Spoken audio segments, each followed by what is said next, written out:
Oke, baik. Selamat pagi. Baik, perkenalkan nama saya Iin Padulemba. NIM saya 19225111042. Saya dari kelas B.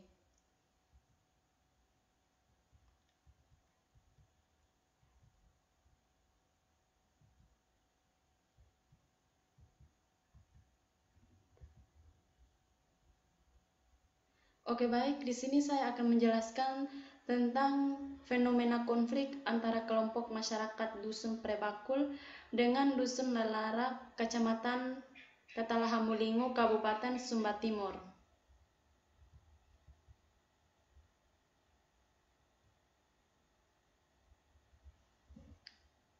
Awal mulanya terjadi konflik kelompok antara dusun. Awal mula terjadinya konflik antara kelompok pemuda Dusun Prebakul dengan Dusun Lelara itu berawal sekitar tahun 2010 sampai tahun 2022. Akan tetapi awal mula penyebab terjadinya konflik tersebut kurang jelas, hanya sebatas kenakalan remaja sehingga perkelahian tak terindahkan. Hanya karena dipengaruhi oleh minuman keras sehingga dendam sehingga kerap terjadi perkelahian antara pemuda yang berujung terjadinya konflik. Hal ini terjadi karena adanya kesenjangan antara pemuda di Dusun Prebakul dengan Dusun Lelara yang dipicu oleh dendam lama yang berkelanjutan tanpa ada tahap-tahap penyelesaian sehingga mengakibatkan masyarakat tersebut semakin berkelanjutan. Konflik yang terjadi antara Dusun Prebakul dengan Dusun Lelara adalah konflik antara pemuda karena konflik tersebut menjadi besar sehingga melibatkan para orang tua di desa tersebut.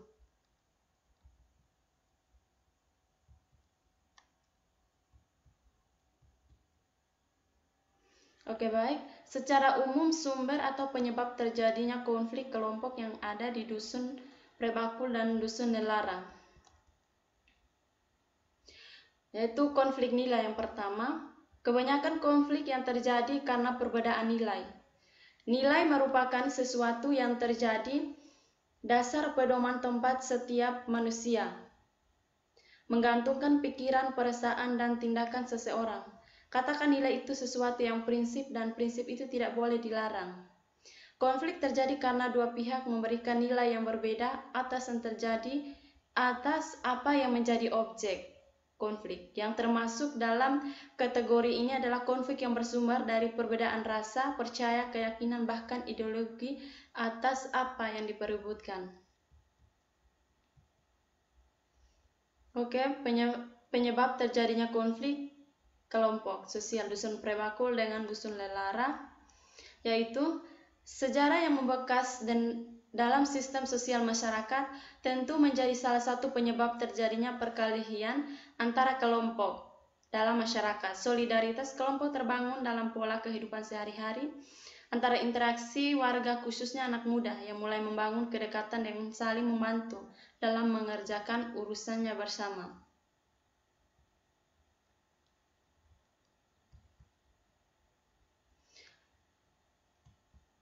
Oke, baik, ini gambar penyebab terjadinya konflik antara dusun.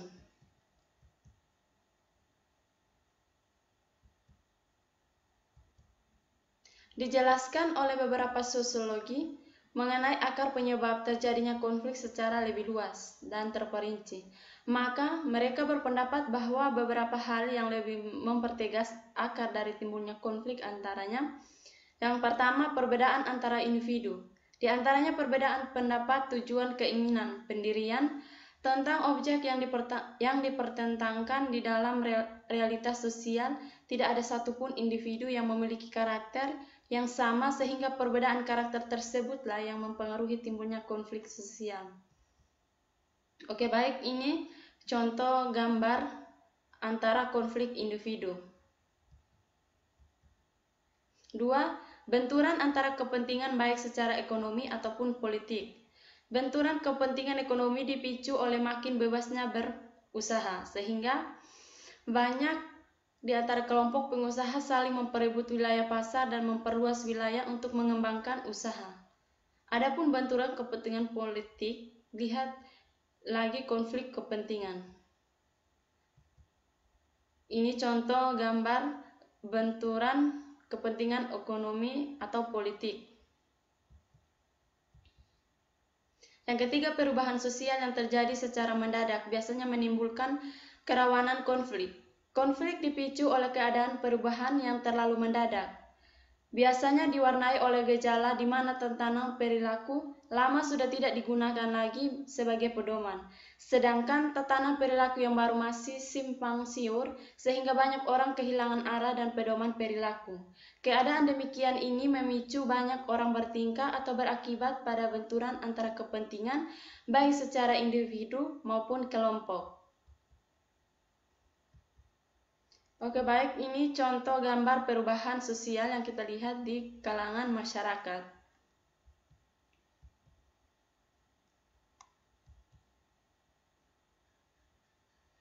Yang keempat, perbedaan kebudayaan yang mengakibatkan adanya perasaan in-group dan out-group, yang biasanya diikuti oleh sikap etnosentrisme, kelompok yaitu sikap yang ditunjukkan kepada kelompok lain, bahkan kelompoknya adalah yang paling baik, ideal, beradab di antaranya kelompok lain. Jika masing-masing kelompok yang ada di dalam kehidupan sosial sama-sama memiliki sikap demikian, maka sikap ini akan memicu timbulnya konflik antara penganut kebudayaan. Oke, baik, ini contoh gambar perbedaan kebudayaan.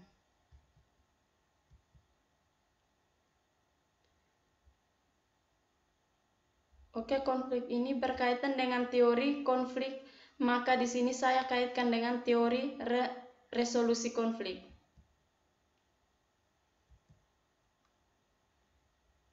Teori resolusi konflik adalah suatu proses analisis penyelesaian masalah yang mempertimbangkan kebutuhan individu dan kelompok seperti identitas dan pengakuan, juga perubahan-perubahan institusi yang diperlakukan untuk memenuhi kebutuhan-kebutuhan. Konflik dapat dilatar belakangi oleh banyak hal. Konflik internal suatu negara bisa disebabkan oleh banyak hal, baik konflik politik, ekonomi, perdagangan, etnis, perbatasan, dan sebagainya. Tentulah kedua belah pihak maupun pihak luar yang menyaksikan menginginkan konflik dapat diakhiri. Dalam setiap konflik, selalu dicari jalan penyelesaian. Konflik terkadang dapat saja diselesaikan oleh kedua belah pihak yang bertikaian secara langsung, namun tidak jarang pula harus melibatkan pihak ketiga untuk menangani dan mencari jalan keluar baik oleh negara atau sebagai organisasi regional. Adapun menurut Johan Galtung pada tahun 2007 ada 3 tahap penyelesaian konflik, yaitu yang pertama, peacekeeping adalah proses menghentikan atau mengurangi aksi kekerasan melalui intervensi militer yang menjalankan peran sebagai penjaga perdamaian dan netral. Yang kedua, peacemaking adalah proses yang bertujuannya mempertemukan atau merekonsiliasi sikap politik dan strategi dari pihak yang bertikai melalui mediasi, negosiasi, arbitrasi, terutama pada level elit atau pimpinan. Dikaitkan dengan kasus ini, pihak-pihak yang bersengketa dipertemukan guna mendapat penyelesaian dengan secara damai. Hal ini dilakukan dengan menghadirkan pihak ketiga sebagai penengah, akan tetapi pihak ketiga tersebut tidak mempunyai hak untuk menentukan keputusan yang diambil. Pihak ketiga tersebut hanya menangani apabila terjadi suasana yang memanas antara pihak bertikai yang sedang berunding.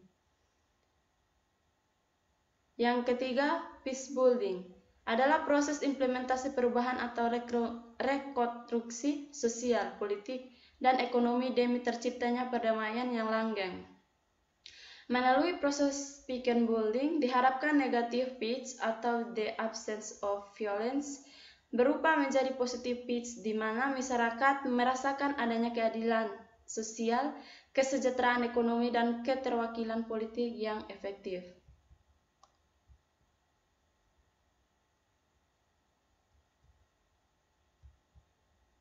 Adapun peranan pemerintah dalam mengantisipasi terjadinya konflik, yaitu yang pertama, pemenuhan kebutuhan dasar pokok, yang kedua, optimalisasi pelayanan publik. Yang ketiga, penataan kota yang berkeadilan. Yang keempat, pengaktifan fasilitas umum. Yang kelima, pembinaan organisasi berbasis etnis. Yang keenam, pengupayaan hak mendapatkan tempat tinggal yang layak. Yang ketujuh, penegak hukum yang berkeadilan. Yang kedelapan, manajerial pengelolaan perizinan aktivitas politik. Yang kesembilan, mengupayakan pemenuhan lapangan kerja. Yang kesepuluh, melibatkan tokoh masyarakat sebagai kepanjangan tangan pemerintah untuk melakukan penyuluhan. Yang kesepuluh, memperkuat basis keagamaan sebagai bagian dari proteksi dari radikalisasi. Yang kesebelas, mengoptimalisasikan pendidikan bela negara. Yang ke-12, optimalisasi program-program keserasian nasional. 13, mengaktifkan program-program untuk meminimalisir konflik dan kerawanan sosial dengan pendekatan kearifan lokal. Oke, baik.